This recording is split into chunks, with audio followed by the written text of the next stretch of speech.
Fala, minha gente, tudo bem com vocês? Aqui é a Mariana. Faz muito tempo que eu apareço aqui no YouTube, mas eu reapareci para poder dar início a um novo projeto pessoal que um amigo meu me incentivou, que é começar a falar um pouco mais sobre as minhas neuras, os meus aprendizados, as coisas que eu ando pensando. Um beijo para Thiago, espero que ele possa vir aqui pra gente conversar junto. E vai ser um espaço bem assim, tranquilo, espontâneo. Eu tô começando aqui justamente porque eu acho que eu ainda tenho um pouquinho de timidez pra falar e produzir conteúdo pra Instagram e TikTok. Mas eu quero basicamente falar sobre fatos aleatórios que eu ando aprendendo sobre a vida.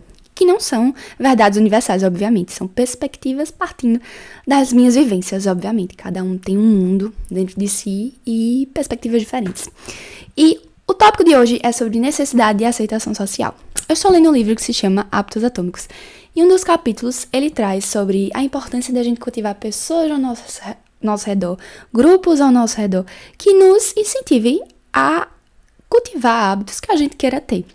E aí ele explica, né, que durante todo o nosso processo histórico, ser aceito socialmente era um quesito de sobrevivência lá, porque antigamente você ter uma aceitação social, você ter um grupo, te daria mais chances de vencer animais maiores e, consequentemente, sobreviver, passar seus genes, enfim. Então, por esse instinto primitivo, nosso eu intrínseco ainda busca essa necessidade de aceitação. Isso é um perigo, porque às vezes a gente pode ser levado por um efeito em manada, um efeito cascata e acabar sendo convencido de que aquilo é o certo. Enfim. E aí, no livro, né, ele traz 3 principais grupos que a gente busca aceitação.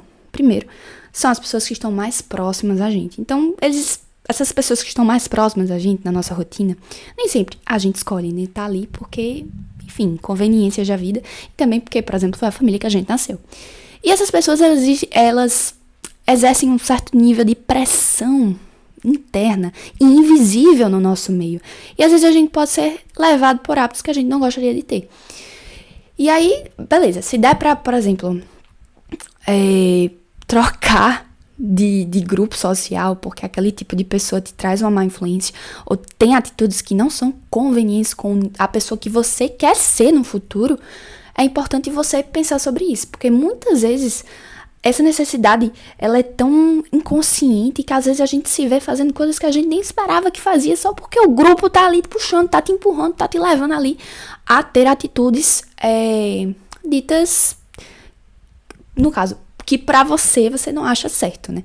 E a partir do momento que você define bem quem você é, quais são seus princípios, quais são seus valores, qual tipo de pessoa que você quer ser, quer se tornar, você começa a refletir sobre as pessoas com que você anda, né, ao seu redor.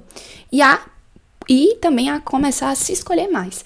Também entender que, tem um universo inteiro de pessoas. Aquelas pessoas específicas que você tá buscando tanto ser aceita não são as últimas do mundo. Tem muitas outras pessoas que podem ter um alinhamento de pensamento, um alinhamento de objetivo, de perspectiva de vida, de princípios, de valores parecidos com os seus. E se você fica insistindo naquele erro, muito provavelmente você vai começar a ter atitudes parecidas com a que aquelas pessoas estavam tendo. Beleza. O segundo grupo que a gente tende a ter essa necessidade de aceitação é a maioria. Porque a gente prefere errar com todos do que estar certo sozinho, muitas vezes. E ele traz um estudo que foi feito lá em 1950 por um psicólogo, que agora eu não me recordo o nome, que basicamente fez vários ensaios clínicos com pessoas que eram contratadas, atores, e as pessoas que ele iria observar especificamente, né? E aí os atores, eles eram instruídos a errar a resposta intencionalmente. Enquanto isso, a pessoa, né, que sabia qual era a resposta certa, que normalmente era uma resposta bem óbvia, via todo mundo falando a resposta errada, e ficava, puta, eu ia falar uma palavra, não vou falar não, e ficava, caramba, eu vou ter que errar com a maioria. E assim, nesses estudos que ele fez, revelou que a maioria das pessoas realmente era conduzida a errar, porque preferia não ficar ali errado sozinho, né. E aí, É uma reflexão também, né? Quantas vezes a gente não é levado por esse efeito de que, tipo, todo mundo tá pensando assim, então eu vou pensar assim também. Não, não necessariamente. Reflita, pense sobre o que você realmente acha e seja fiel aos seus valores, seus princípios. Acho que essa fase, né, que é a adolescência, que pela neurologia vai até os 25 anos, é uma fase de formação de identidade que é feita a partir de escolhas.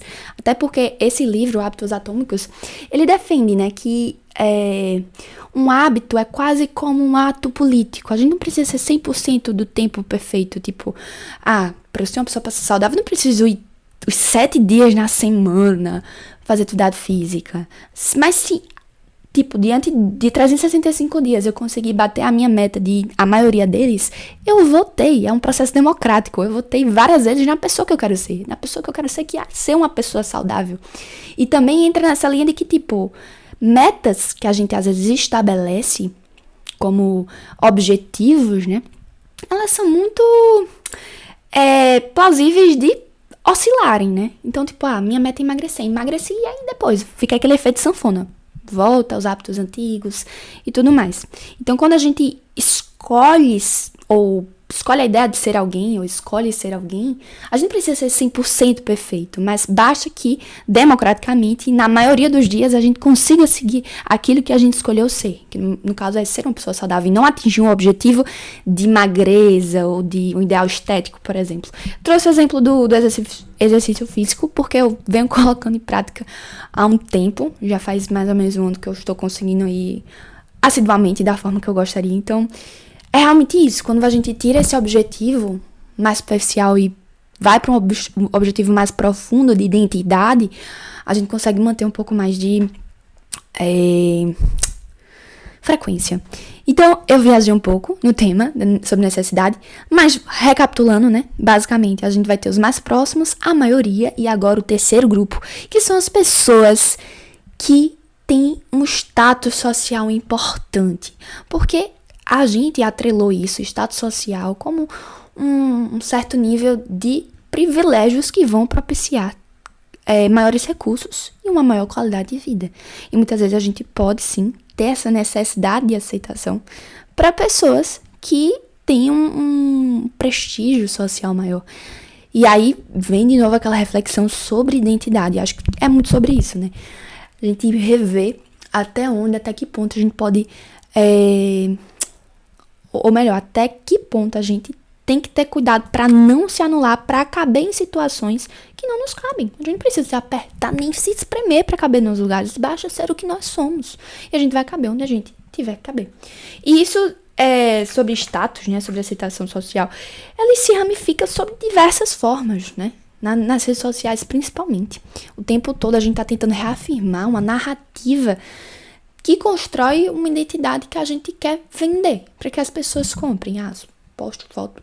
E eu tô falando isso porque eu também me incluo, né? Como não? A gente tá muito nessa era digital e é um equilíbrio que eu tento buscar de não usar tanto e não ficar tão dependente. Mas, infelizmente, a gente tem essa necessidade de aceitação social que é primitiva, e a partir do momento que a gente reconhece que ela é primitiva, a gente sabe que pode racionalizar aquele instinto e, ao racionalizar, fugir desses padrões de comportamentos ditados pela sociedade e realmente saber quem nós somos e sermos fiéis ao que nós somos, né? Então é isso. Os vídeos vão ser curtos, eles não vão ser longos nem estendidos, porque eu quero que seja algo, assim, espontâneo. Falando sobre uma reflexão que eu tive sobre a vida, sobre a situação, um momento. E é isso. Obrigada a quem assistiu. E a gente se vê, provavelmente, nos próximos. Um beijo!